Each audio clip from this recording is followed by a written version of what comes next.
The cover of the FM this week is about Black economic empowerment, and we've looked at a very interesting study in which the actual amount of value, the amount of assets that have been transferred into Black hands, both into hands of Black entrepreneurs and into staff and employee schemes, is quantified. And the number that they come out with is quite astonishing. It's 317 billion rand over the period of Black economic empowerment since about 2001.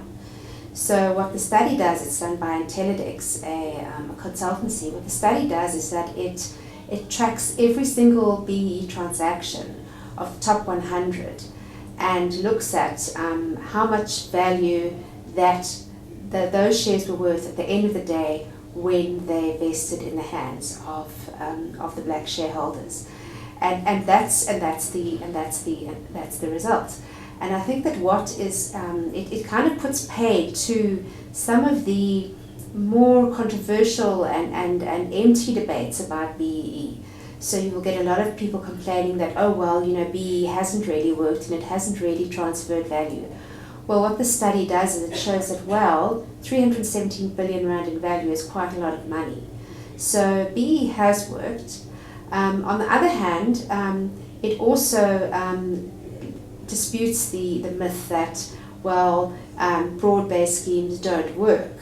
And because broad-based schemes don't really result in value vesting in Black hands. And I think the scheme shows very clearly that in some of the biggest transactions on the JSE, the value was transferred into the hands of employees and communities.